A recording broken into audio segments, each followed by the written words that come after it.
So we said piano in music means soft. Well, why is this called the piano? Well, truth to tell, its full name is pianoforte, or forte piano, meaning soft, loud, or loud, soft. Nobody really was able to totally make up their mind about that. And that is because you can play it piano or forte. When it was invented, just before the time of Johann Sebastian Bach, by a guy named Bartolomeo Cristofori, it was the only keyboard that truly had diverse touch sensitivity, meaning the keys, when struck, were connected to little hammers in here, whoa, that come up, woo, look at that, and hit the strings. And notice those little dampers there, these, shall we say, depressors of the strings. They are keeping the strings muffled until the hammer leaps up, kind of like Alien, rah, and then that particular damper or muffler that's muffling one of the strings is raised. Let's try that again. Might as well do the same note again. We're dealing with a low G here. That was pretty random. So here comes that particular hammer, and watch that depressor. Ooh, isn't that great? Comes right up, strikes the string. There's your attack, and then the bounce back for the decay, the sustain, and now a pretty solid release as the damper comes back down. Wow, caught you there. You might notice that this is truly a box of strings in here. As a matter of fact, it's almost like a harp on its side. And that touch sensitivity does not take place on the organ. Doesn't matter how hard you karate chop a note on the organ, it's going to be the same volume. It's those stops, which you can't see. There are no stops here, are there?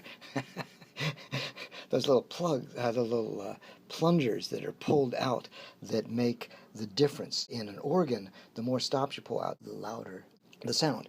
There was the notion of the harpsichord that had been invented. The harpsichord plucks strings. Here's, it's quills usually, but I'm going to use my fingertip, my fingernail.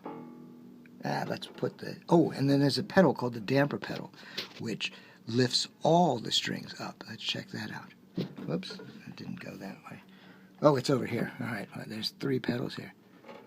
You see that? Whoa, all that. Now when I lift the dampers and I strike a string, or I pluck a string, it will freely vibrate.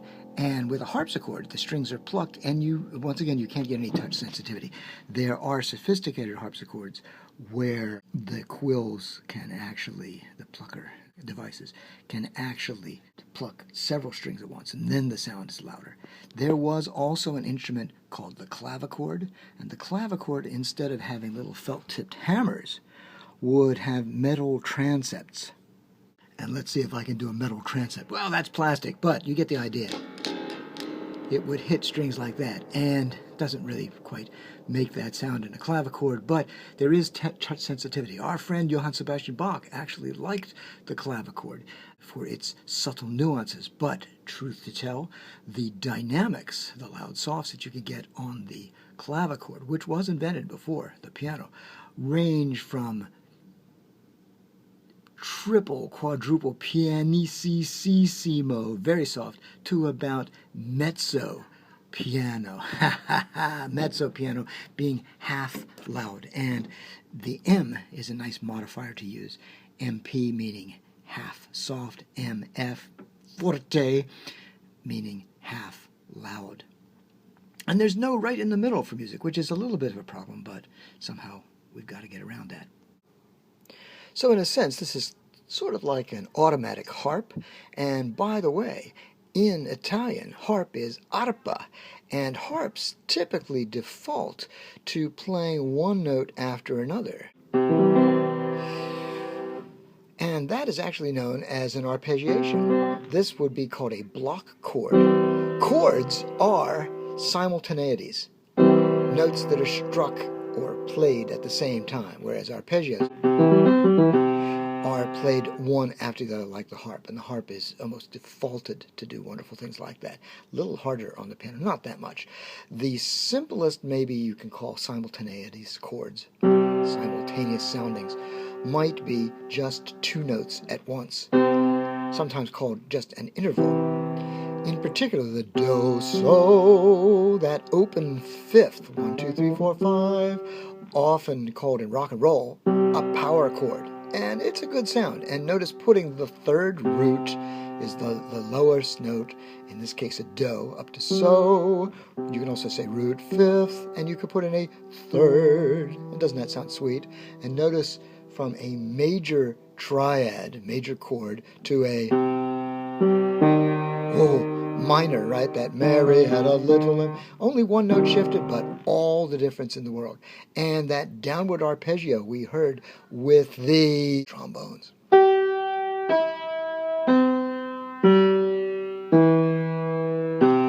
It actually ended down here. Ended with a fifth rather than the root of the chord. And then at the very end, the bass line actually went like this.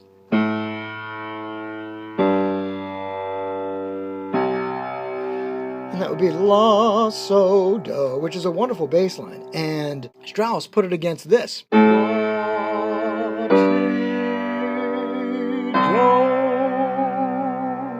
Makes a marvelous resounding sound, doesn't it?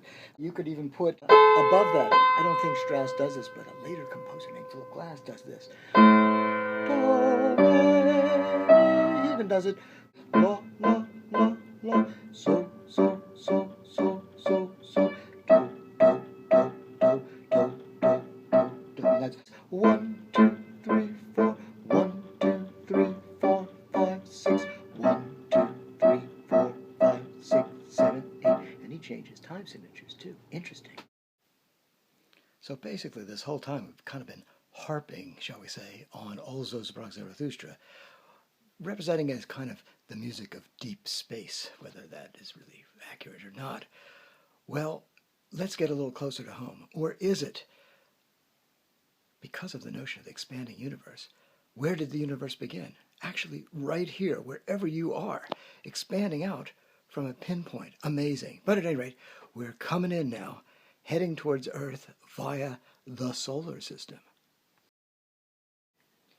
And as we hone in, you might notice that the solar system has its own kind of periodicity, rhythm, the circling of the planets around the sun, and also the rotation of planets and other orbs around their axes.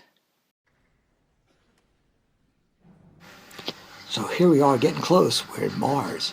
This is Mars, the Bringer of War, from The Planets by Gustav Holst. He's an early 20th century English composer. Richard Strauss was a late 19th, early 20th century German composer. And this is a Mars, not only the planet, but the god of war. He's a pretty snaky guy. First of all, this piece was written during World War I, and there were a lot of injuries, so this is almost like a limping march. It's in 5/4. 1, 2, 3, 4, 5, 1, 2, 3, 4, 5, 1, 2, 3. There's a riff, a ritornello, a repeated rhythm underneath, and it's 1, 2, 3, triplet, 1,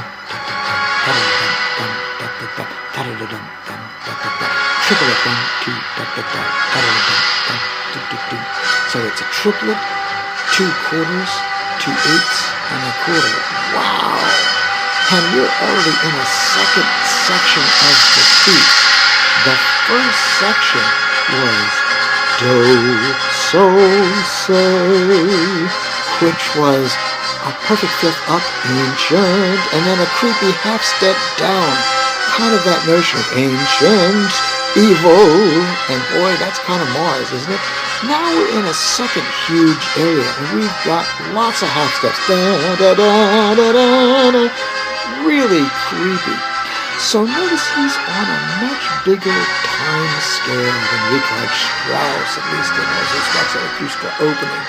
We have had now 2 major ideas, but they've taken up a lot of time each. We're already farther along, 2 minutes in.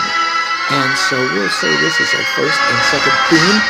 And now we're a third thematic idea with the tuba. Well, well. And it's got that triplet thing. Quarter, quarter, quarter, triplet, triplet, quarter. Responding with the trumpets. So that's that military aspect of Mars, the god of war. The timpani there, strings coming up, and we've got really all the flavors that we're going to be dealing with vis-a-vis ways to make sound.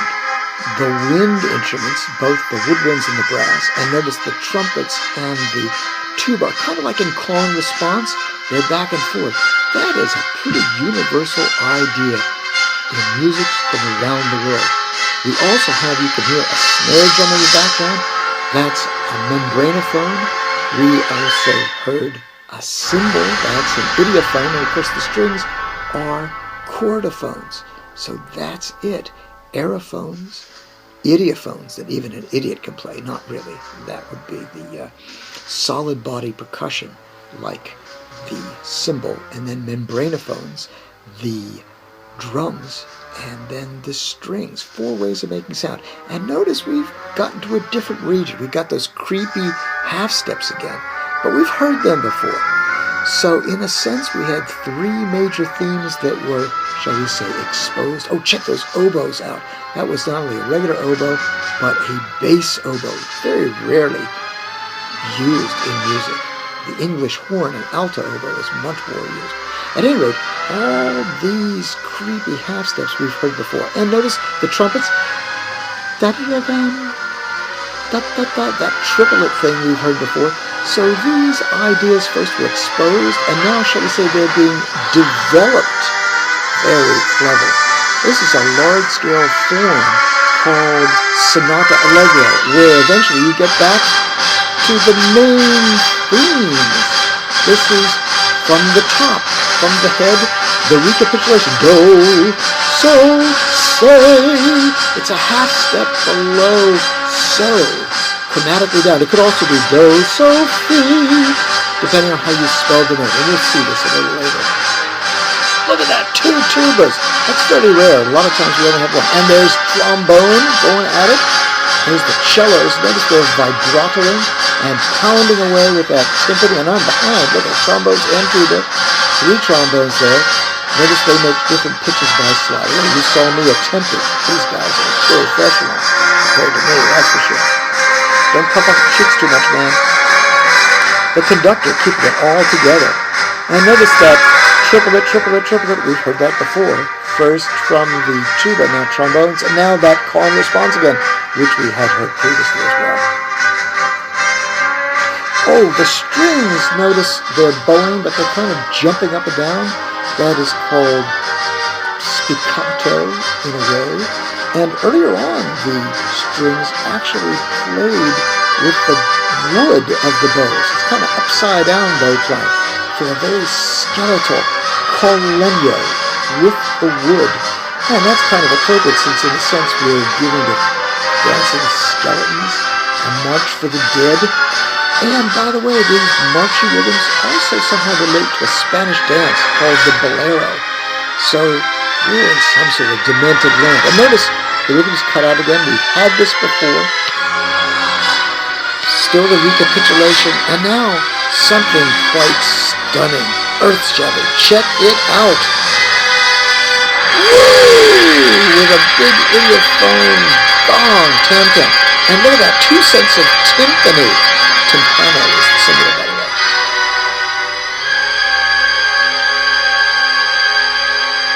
In a sense, everything's stopped.